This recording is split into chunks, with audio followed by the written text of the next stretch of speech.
Well, greetings and welcome to another episode of Lightbulb Moments. This will be our 92nd episode today. Remember, money isn't the most important thing in life, but it is like oxygen on the gotta have it scale. Hi, I'm Tom Kuhn, CEO of Qnity, and we are here to help you make what's overwhelming, confusing, and complicated into a simpler path towards prosperity, whatever that means to you. Using a simple, visual, and actionable approach. And ultimately, our mission is to create a greater financial wellness for pro beauty, whether it's for students, employees, leaders, etc. So call to action, compensation study. We are in data submission right now. This is an industry-wide collaboration, and I'm asking for your participation and help. There's no charge, and in fact, you get a report to be part of this. But really, it's answering an essential question: what does a career in cosmetology look like from a wage and hours standpoint? So what is out there for people aspiring to join the industry and public perception is paltry type earnings. And much of this is reported based upon points of data references that either are way incomplete, biased, etc. And it's incumbent on us to do something about that, to get some data. This study, we're on phase 2 of the study. We urge all of you to be part of this. As Myra from PBA had said, this is the most accurate study she's ever seen in her entire time at PBA. So a lot of labor has gone into making this thing confidential, tight, relevant, and all of that. So we need you. Please use this QR code. What it will do is it'll take you to the website. And at that point, all you really need to do is just enter contact information. Once you do that, it'll trigger an agreement that will protect you for confidentiality. Then we build a data submission sheet for you. It's actually a quick and simple process, but the sooner you can do this, the better. And what you will also get out of it is a robust report with the first data, at least I've ever seen in my 30 years in the beauty industry, with all sorts of information that will help you not only attract more people in the industry, but will help you right now in your business with data information, plus education, et cetera, on how to use this data. So anyway, we need you to participate in this, all of you, please. If you're an employee-based salon and have W-2 employees, you're eligible for this, 20 locations or less. Also, a couple other things that's coming on, going on here. Money SBO, led by Candace Gliato. This is a workshop on the finance function for owners and managers. A key word there is if you have managers that you want to become more competent in the finance function of the business, or maybe you are a manager, or maybe you know someone, don't miss this, because it takes the finance function of a small business, salon and spa, and makes financial management simple, visual, and actionable. I also want to mention that 2 to 10 registration is open. You do need to be eligible to attend. We sent an email out on that. It's going to be in St. Petersburg, Florida. This is an invite-only exclusive conference. It's only open to 50 companies and 150 participants. It is appropriate for all members of the leadership team. I know we have several 2 to 10 members in this. If you're not part of 2 to 10 and you want to confirm whether you have an invite or not, you can reach out to Michelle from our team. Also, I am passing the torch in terms of being the overall leader of 2 to 10. Obviously, I am here to provide guidance and very involved. But Heath Smith from Ruiz Salons, who is a 2 to 10 member, is going to be chair for the next 2 years. And Michelle Schuster, our COO, is working very actively with Heath. So both of them are really doing a great job. They're working on it, it seems like nonstop, getting ready for a great conference in October here. Also, as it relates to the data, so this 2 to 10 was actually the first conference ever that was grounded in data. I mean, it was really started as a data collaboration. And so data has always been the heart of 2 to 10. What's happening this year is the compensation study will be the data for 2 to 10. And there will be a carve out. So for those people that are going to 2 to 10, we're going to carve out part of the study into that group and do sort of a study within the study. If you are not coming to 2 to 10, you still can and should participate in the compensation study. Those of you that come to 2 to 10 get something just a little bit extra. Also, Money Pro, this is our new financial wellness benefit that we have for employers, help employees and employees to really help create a more financially confident and more financial literate future, which is the benefit for everybody. And then, of course, we have our program for schools, which we're super excited about.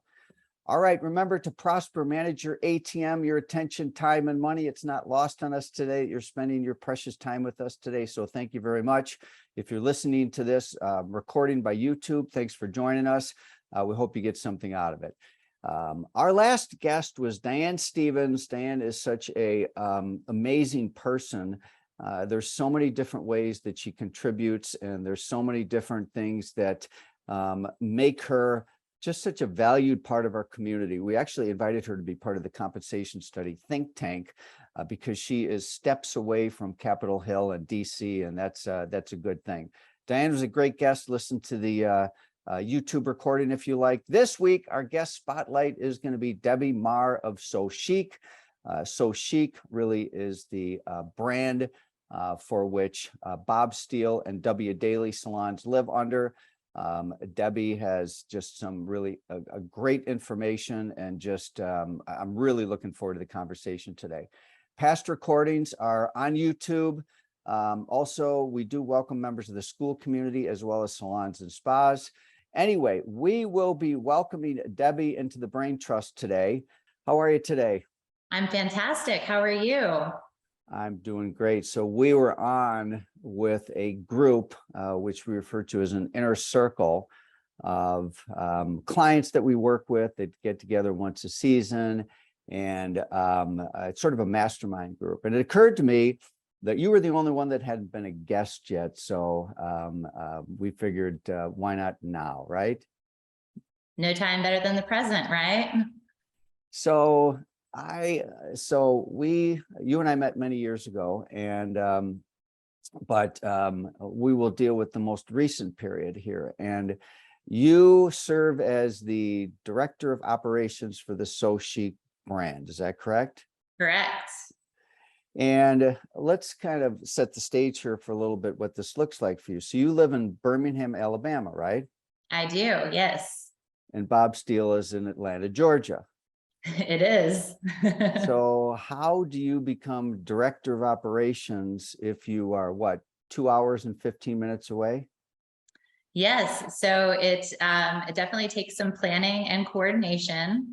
I like the work-life integration that you mentioned earlier. You know, the word that I typically use is work-life blending, because I think it's important to, number one, acknowledge that it's never really truly going to be balanced. And number two, to find opportunities to blend in when you're able to really make sure that you're spending the time and your attention where it matters.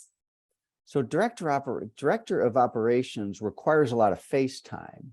Yes. And so how do you manage this? I mean, give us an idea what a typical week looks like for you, first of all.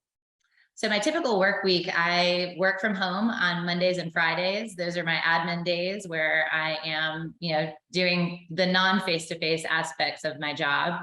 And then Tuesday through Thursday, I'm in Atlanta. So you commute every week? I do. Yes, every week. And so what is it? Tuesday through Thursday? Would you drive early on Tuesday, come home late on Thursday, and that's your gig then, huh? It is, yes. And how does this work? I mean, so many are working. I mean, it's we all know everybody's working virtually today, but commuting like this is, I don't have many guests on here that have that type of commute commitment. That works well for you and your family? It does. It was actually really convenient because I was able to take on a pattern that I was already used to in my previous job. I traveled for the restaurant brand that I was working for. I was a franchise business consultant and had a territory between North Carolina and Florida. So I was used to traveling weekly on Tuesdays. So it really is a matter of logistics. Sometimes it can feel like planning a lunar space launch. But it takes really good babysitters and a very supportive spouse and just commitment from everybody that this is what we're doing, and everybody understands the why behind it, and it works for us. When we started our conversation, I was expecting that that we would direct our conversation in a very different way, which we're going to get to some things that I anticipated when I talked to, but my light bulb moment yesterday was really about your restaurant experience. Mhm. And because that's still very fresh in your mind here, and you worked at a restaurant chain for what it was, 7 years, was it? Yes. It's just there's some interesting parallels in this that I think provide some good lessons for all of us today. So let's kind of go through what you did. I mean, so you were area director, 6 locations, Mhm. working directly with franchisees, right? Yes. And Yes. then you moved into the corporate side, and that's where you had North Carolina and Florida, and you essentially traveled to the different franchisee Mhm. locations. And what did you do when you went there? So I was the liaison between corporate and the franchise owners. So my job was to coach, guide, and support them in their journey with their businesses. I was also responsible for safety and sanitation, their regular corporate inspections, just ensuring they're running the business to our standards, and also guiding them in all the areas that they were challenged by, with sales, with hiring and recruitment, with retention, a lot of the things that we face in the beauty industry. So these were independently owned franchise businesses that Mhm. were, okay. So you then wouldn't have P&L responsibility because that would have been the P&Ls of the private third party, which is a franchisee, correct? Correct. When I started as an area director, I had the P&L responsibility working for a franchise owner, and then I transitioned to work for corporate. And at that point, no P&L responsibility, but I had franchise owners, that their growth and their success was really my responsibility at that point. So at Qnity, we look at a lens of a business under we refer to as 5 functions. And so which of these functions did you provide guidance on? Marketing, yes or no? Yes. Operations, Yes. human capital, Yes. education, Yes. finance? Yep. Okay. So a pretty good parallel to then moving in to be a director of operations for how many locations does So Chic have? We have 7. You have 7. Okay. Mhm. So it seems like great qualifications for someone in your role. And I asked you a question yesterday, and that is, why'd you make the move? Why did you move from the restaurant industry to the salon industry? Well, I do have previous salon industry experience. So I did manage multi locations prior to my 7 years at this brand that I was working for.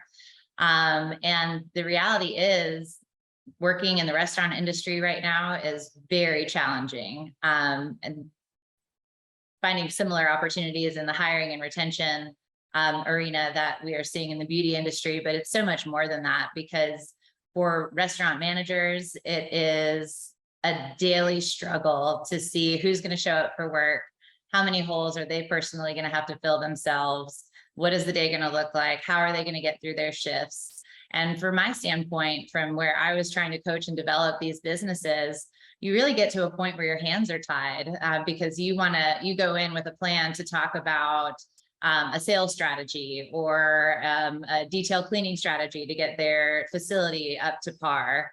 And they're just trying to survive the day. So it really puts you in a unique situation where they understand that all these things are important, the growth and the cleanliness and all of that, but they also understand they're doing everything they can just to service their guests. I started to get the impression, it started to become very clear with me yesterday that I'm used to hearing about a lot of pain points in the beauty industry, and am very empathetic, compassionate with all the complexity that goes into being a salon owner, salon, spa, school owner or manager. And then after listening to you yesterday, it's like, I want to choose my words carefully here, but it's almost like you haven't seen anything, because what you're saying is the restaurant industry is quantumly more damaged and quantumly more complicated and full of some very serious aggravation's the wrong word. I mean, but Mhm. it doesn't sound pretty. It's not, and you're losing managers in droves, which is the real challenge. At first it started with the hourly employees. There were no hourly employees. We all experienced that. And then when there's no hourly employees, it falls to the managers. So now you have managers who are used to having somebody work every position in their restaurant for a shift. Now they might have half the people there that they need. They still have to operate. They still have to figure it out. Yeah, yeah. At 2 to 10, I think it was many years ago, we always invited other industries to be part of 2 to 10. Like, we had a dental clinic, we had a hotel, we had all these different industries. We had a vet clinic, and but I found the restaurant guest we had was fascinating. Pointed out some things that are quite obvious, but you don't think of, so if you have a snow day or if you have a closed day, in the beauty industry, that just means the appointment gets pushed out. In the restaurant industry, it doesn't get pushed out. That is permanently lost revenue. Exactly. And secondly, you have perishable goods. So from a management of, there's the amount of complexity. I mean, I've always sort of appreciated what goes into running a successful restaurant. And what you said is yesterday says no one wants to work food now. So That's true. Why does no one want to work food now? There are not enough people in food. There have to be enough people in order for the operations to work well. So there is a struggle either in your hourly employees or in your management, one of the two, where you don't have enough people. And now there are pockets where you have some really great, strong cultures and they're well staffed and they don't experience the challenges, but those are significantly in the minority. I think anybody listening to this call can think back in the past 90 days if they've had a bad experience at a restaurant. I'm sure most people will be like, yeah, I waited a while for my food this one day a couple of weeks ago. That's more the norm now, whereas that's not what we were accustomed to even 2.5 years ago. 2.5 years ago, the demand was, we want it now, and this is what we expect. And the expectation was that would happen from the customer standpoint. Now, from the customer standpoint, they're expected to be patient and have grace because we may or may not be able to provide you what you're expecting compared to what you're used to. You made the comment there's actually a bigger labor pool in beauty right now than restaurants, in spite of the fact in beauty, they need to be licensed professionals. I mean, is that true? I believe that's true. Yeah. I think that, finding service providers, of course, is challenging. Recruiting is challenging. But that service provider who's licensed, and if they're wanting to work in beauty, they only have so many options. They're going to find a salon to work in. Whereas the restaurant industry, I joke with people often and say the restaurant industry is where people go who don't know how to do anything else. But they become kind of a jack of all trades. If they're working in the restaurant industry, they can go to another industry. They can go check out hotels. They can go check out, any other industry that will take, entry-level people.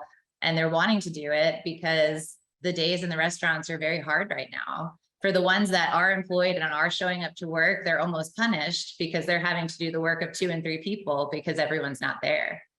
We later on we'll get to this, but we had a conversation about compensation in restaurants and overtime. We'll get to that in a moment. But so it's the call outs, the supply chain issues, customers that aren't sympathetic to employee challenges, and I think you used the word that grace is short-lived with restaurant clientele. So you're losing managers left and right now. So fast forward over into your position right now. You were super excited last week because you mentioned that you had all locations were now staffed with a manager, which was a challenge. So tell us about that. It's a glorious feeling to now have a manager in each location. We had 2 opportunities pop up in the past few months, and hiring is not easy right now. As we all know, finding good salon managers is a challenge. We were very fortunate to be able to promote from within for the 2 locations that we needed managers, but we did have to get creative. In one location, we had someone that has the potential, but weren't, wasn't really proved out, doesn't really have the work history to be able to say for certain. So getting creative is, instead of hiring a manager, we brought her in as an assistant manager, and we're training her in that aspect, and have the brand general manager that's helping oversee that location while she goes through training to make sure that it's going to be a good fit. How important is the salon manager to the success of your company on a 1 to 10 basis? Oh, a 10. Okay. All right. So what happened? So you filled these 2 positions with existing team. You promoted from within. What's next? Do you have a bench? So That is what's next, is developing one. So now we're at the point of looking at our development for our front desk teams, our management teams, and making sure that we're growing them, and thinking outside the box, is looking at ways to grow our front desk. How can we give them more responsibility so we can start to identify those opportunities that we have for future promoting from within? Not only a bench, but also a floater, right? Yes, a floater would be great, wouldn't it? So my experience with multi-location, when you start getting up to that number of locations, then the importance of a bench and a floater are even vitally more important, because the odds are such that someone's going to be out. Yes. Someone's going to be on vacation, at education. So someone's going to be out, and either that location is without a manager, or you fill in or something, or you've got, someone on deck. And then also with 7 locations, turnover is reality in all businesses. So you quickly could be down to 6 before you know it, so that's part of your next focus, is developing a bench, huh? Yes, developing a bench. And, as far as coverage goes, we are fortunate to have brand general managers for both brands. So we have somebody that can step in and cover should a manager be out for any reason. So we're fortunate to have the infrastructure to support that. But definitely building a bench. People right now is the number one thing to focus on. In whatever aspect you want to pick, just pick one, and you're going to be doing yourself a favor. So let's go back to the restaurant industry for a moment.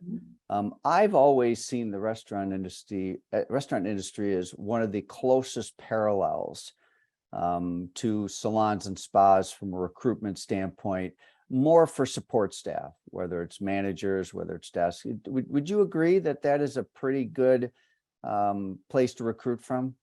I definitely agree. I myself was, working in a restaurant, and how I started my first job in the beauty industry was being a client for several years of a salon. That salon owner grew to another location and was needing a manager. And I thought, it's fun here. Everybody's happy. I'm always happy when I'm here. How hard can it be to run, right? So I learned quickly. So maybe you've got some tips here today, whether it's an owner of a school or a salon. Maybe it's a leader, whether they're leading one of the functions or they're the lead, location manager, whatever. What tips would you have to tap into that industry to look for candidates for some of those positions?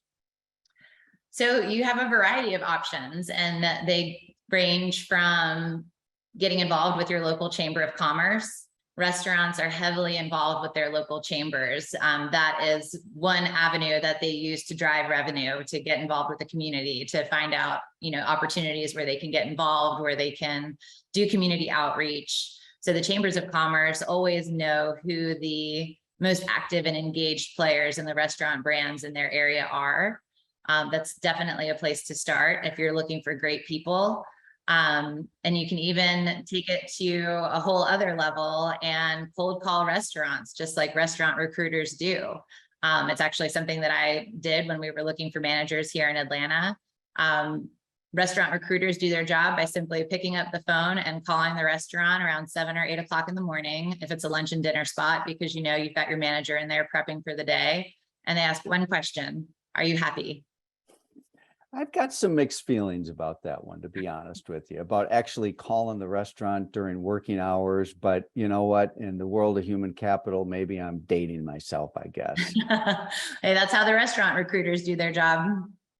Well, great insight. Now, we're going to come back to restaurants in a little bit here, okay? But unless you have any other tips for those that want to look to the restaurant industry to find talent? Any other tips?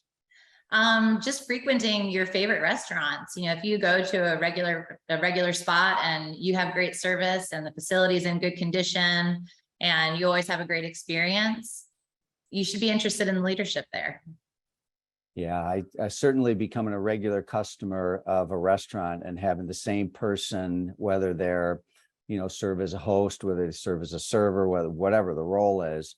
I know when I was a multi-location leader, that is something I actively did, is I would, go to a few restaurants and say, oh, and did some recruiting around that. It was very successful. Mm-hmm. All right, let's get on. Sorry. No, I was just please going go. to say, another thing that I would coach my franchisees on is they would generate these business cards, not their actual business card, but just a card that says something along the lines of, I like your style. So that they would have these cards for those exact reasons: being in a restaurant, having a great experience. If you love your server, love the manager that came and checked in on you, hand them that card and say, hey, if you're ever looking for a new opportunity, let me know. I love it. That's great. By the way, I'm interested in any comments in the chat. If any of you have been strategic in your looking for talent with restaurants, I'm looking for someone in the chat there if someone has experience. All right, let's change directions here a little bit, and I'm going to ask you a question I asked you last week when we were on more of a group call. So you joined the team March 1st, right? Mm-hmm.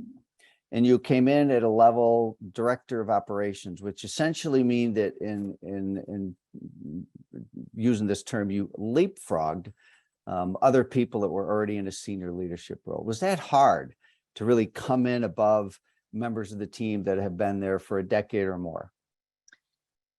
I don't know if I would use hard as the word, but it can definitely be challenging. It's something that you have to strategize. Yeah. Especially having really tenured employees in those positions that are now my direct reports. It's a dance. You have to know when to lead and you have to know when to be led. And you really have to build that relationship first and foremost, regardless of how anxious you are to get in there and get your hands dirty. You have to be patient. I think it's a really relevant topic because whether, someone out there tuning in today is looking to go outside to find, a leader and may have concerns about, bringing someone in from the outside, that could be very real. It also could be real for someone that is in a similar situation to you, that, hey, I came in, I'm sort of the new person, and I'm still trying to earn my trust, or earn trust of the team and all of that. So here you are, March, April, May, June, July, August, what, 5.5 months, something like that you've been there. Yes. And you still have a big smile on your face, so things must be working well. It's going great. It's really a fantastic fit, and I'm loving this team. I'm really enjoying what I'm doing. So you made some human capital changes recently amongst the team there. So would you want to describe some of them? Sure. In really evaluating the business, as I said a little bit earlier, human capital is so important right now. And every aspect of it, from the hiring to the recruiting, to the hiring, to the retention, to the onboarding, to the orientation, the engagement within the first year to build loyalty to the brand, all of those things within human capital are so important right now. When everybody's fighting, we've all got the same labor pool we're pulling from, and everybody is trying to staff their locations. It's really, really important to pay attention to the human capital function of your business and see how you can improve. So we as a company have been identifying the need to really focus on our interns and apprentices, for example. They are the future of our company, they're our future growth. And we are recruiting them. We have a fantastic recruiter that goes out to the schools, does guest artists. She does a fantastic job, talks about our core values, really lets them know who we are as a company. And then they come in and get interviewed, get hired, and their orientation process it's hit or miss. It depends. Is the manager of that location working the day they started? If not, they might not have gotten that full orientation. It might be, it becomes very murky at that point. From, we're great through the recruiting process. We have opportunity from there on out. So in looking at all of that, it was really just came down to a no-brainer of we need to put someone in charge of people, in charge of human capital. And one of the examples that I have is we, from June of last year to July of this year, hired 38 interns. Wait a minute, wait. Meaning- June of 2021 Mhm. to July of 22. Correct. You hired how many? 38 interns. Wow. Okay. Sorry. Keep going. Yep. So out of those 38 interns remaining, we have 16 that are still with the company. And hires that left after 90 days was only 6. We lost the rest of them within the first 90 days. Wait a minute. Hold on here, because we didn't cover this, and which is great. Not that we cover everything. This is a live, unscripted conversation. But let me get this right. So the vast majority of the people that left within 90 days. 32. Mm-hmm. 32 of the 38. So 90 days. I think there's a magic number there, I guess we would all say here. Yep, definitely. Gotcha. Okay. And that's really interesting. All right. So you put someone in charge of human capital. What does that mean? And who is it? What do they do? And all of that. So it is actually one of our general brand managers. She's been heavily in operations and also over education. So has been wearing a dual hat to this point.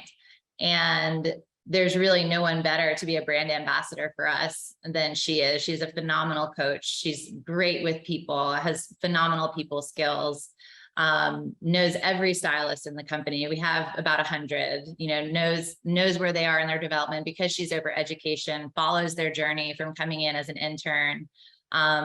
So the pieces were already there. It was a matter of just really clarifying things and seeing that opportunity to, hey, we've got this fantastic person over here that's doing some of the things we really need to be happening right now.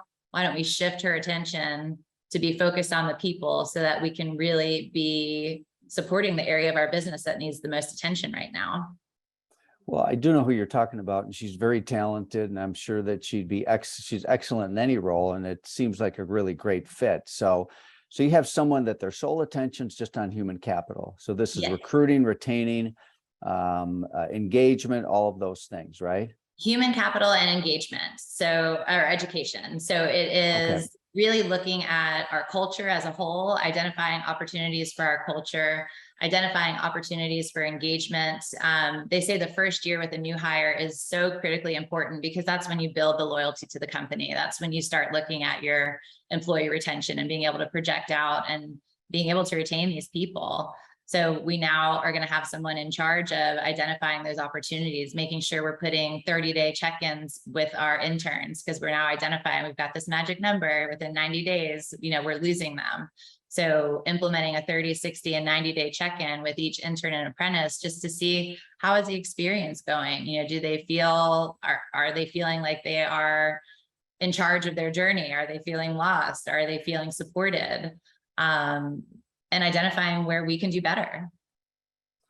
Yeah, wow. This is, I'm going to do a little math here in a moment, but I expected that you were going to go to part of their role was to have those frequent check-ins during that vulnerable period.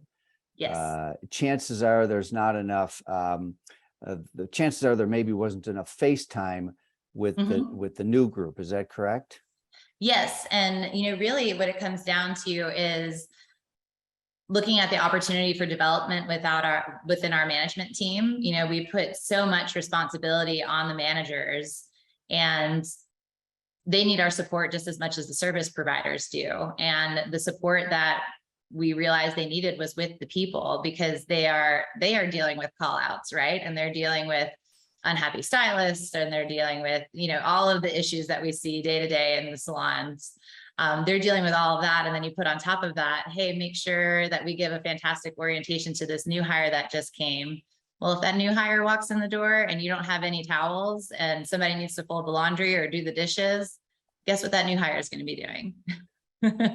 You know, losing 32 people, doing a little math on that, let's say that each produces $100,000, you know, over time, you know, it's $3.2 million.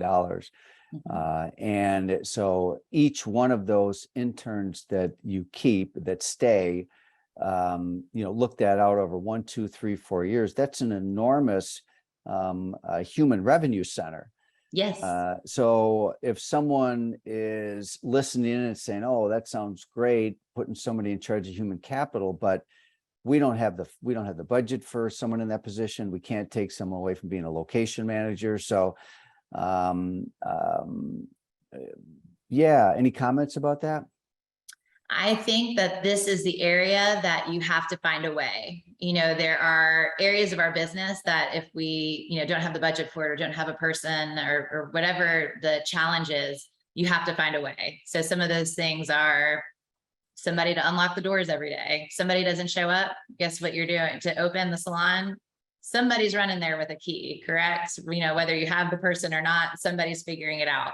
I think the human capital segment of our businesses is that important. It's one of those, you've just got to figure it out and find a way and pick one thing. You know, if your opportunity is similar to ours with your interns, pick the first 90 days or the first 30 days or whatever feels manageable to you.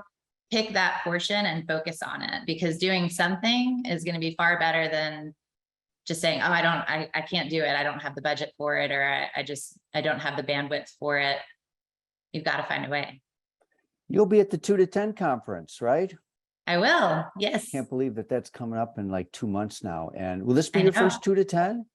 No, I went a few years ago. You went Chicago. All right, so let's. I got a final topic for you, and that has to do with compensation, restaurant compensation.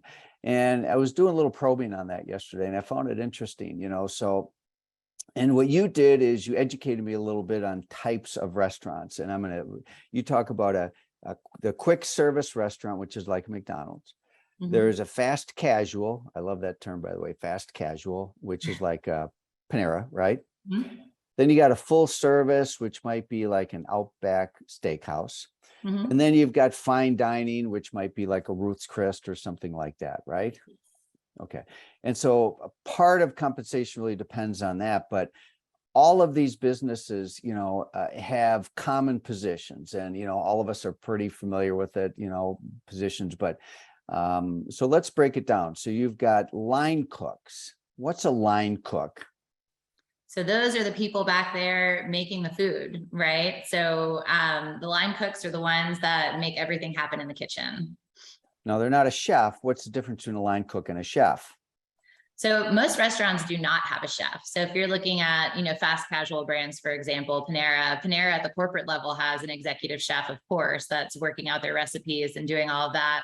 But there's not a chef in every single Panera. What you're going to find is line cooks, and they're the ones that are taking the recipe cards from the chef and either prepping them, preparing them, you know, whatever stage they're responsible for in the restaurant. And then you've got servers, host or hostess, dishwashers, prep table. What other types of positions do you have there? That pretty much covers it. Okay. That's the bulk of it. So let's look at compensation. Okay. Now, in the interest of full disclosure, I was a restaurant owner for about 50 some years by proxy through Shorty's hot dog stand. And I'll tell you, our compensation at Shorty's hot dog stand was basically nothing, because we did it as a family hobby. But I would have liked to have made an hourly wage there, but it was all about fun. Okay. Anyway, I digress. So line cooks, what you said, is between $16 to $17 an hour. Is that correct? That is for your really great top-notch ones. You know, if you are just entering into that particular brand, I mean, you might be starting out at $12, $13 an hour. But they're making their money a different way today. They are overtime. like lots of overtime. Lots of overtime. So, but still from a compensation standpoint, doing a little, so let's say someone is $16, $17 an hour. Time and a half is maybe 24, 25, whatever per hour, right? Mhm. That's still way below what we show earnings, for example, in pro beauty from our compensation study. So, Yes. and here's the other thing is there's no tips. I mean, line cooks don't get any tips, right? Nope. So why would someone be a line cook when they could be in beauty is what I wonder. Maybe I That's have the a little bit of $1 million bias. question, right? Yeah. Apologize for my overt advocacy for the beauty industry, but and then looking at restaurant managers, what they do is unlike in the beauty industry, whereas if you don't have a service provider, you don't have the service Mhm. because you need to be licensed to do it. In the restaurant industry, if you don't have someone there, then the manager needs to do it all. Because there's Right. no, yeah. That's the challenge. Well, I don't know. I think the whole looking at the restaurant industry relative to the beauty industry, I'm going to make one other comment about the restaurant industry is they do have some more legislative favor in them in the sense that restaurants are allowed a tax credit for tips, payroll taxes on tips, where the beauty industry is. Salons aren't, which has been about a 30-year fight, which keep hearing that may change someday. Hopefully it does. But, the restaurant industry is very well represented with lobbyists and all of that, right? Yes. So, well, listen, Debbi, I'm so excited that everybody's had a chance to get to know you a little bit today. Do you have any final words? I'm looking at the clock here and I ran away. I just loved our conversation. Any final thoughts? I did too. No, just as I keep saying, human capital. And we all know it's important, from the icebreaker question earlier at the start of this, I saw the first thing that popped up was staffing. Human capital is really, really important right now. Mm. All right. Well, here is what is your first of maybe many $1 million light bulbs. So this will Thank be you. coming your way. Please give a virtual round of applause to Debbi today. Debbi, thank you. Give her a shout out in the chat. Send a little love. If there is a question in the chat, I haven't been able to monitor the chat, but Debbi, if there's a question or two in there, go ahead and answer them. Okay. But well done. I love your insights. I love your energy, and it's going to be great to have you at 2 to 10. So. Well, thank you so much. I appreciate it. We love having everybody here. We're going to be on next week. I think we have a named guest next week. If we do, perhaps JP or someone can put in the chat, but I think we got a really good guest next week. All right, let me just see if there's anything else that I have in terms of things to wrap up with you guys today. Thanks again to Debbi. She gets the $1 million light bulb. Financial wellness, just a reminder, we have the Money SBO workshop. It's great for your managers or if you're an owner. It's not too late to sign up for that. The hotel rate, by the way, is very inexpensive. It's a great hotel. 2 to 10 registration is open. Clear call to action for all of you to please be part of the compensation study sooner rather than later. Let's change the story and the narrative about a career in pro beauty that's based upon facts and data. And then also you'll have an opportunity to get this great report, which is going to be much more robust than what we did in phase 1 of the study. So we do need you to be part of this. Use the QR code to take you to the part of the website where you can just fill out a contact form, and that then will trigger getting the agreement to you, giving you simple instructions to get involved. So please do it sooner rather than later. We do need you to make sure that the size of the data pool is relevant enough for all of us to learn from it.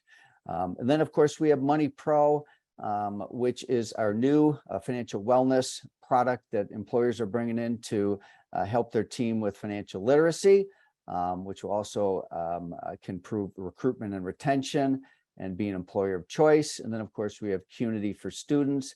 A shout out to Lightheart Sanders, the CPAs, for their sponsorship of the light bulb moments and for their support in many other endeavors. All right, everybody, I'm going to take a minute to read the chat here, but it is now, next week is Myra from PBA. She is so smart. She's on top of what's going on in the beauty industry. She's got some actionable suggestions. I've been dying to get Myra as a guest on here. So she'll be on here with us next week. So, all right, everybody, let's do this. Let's do an official close of the session today. Thanks for joining us.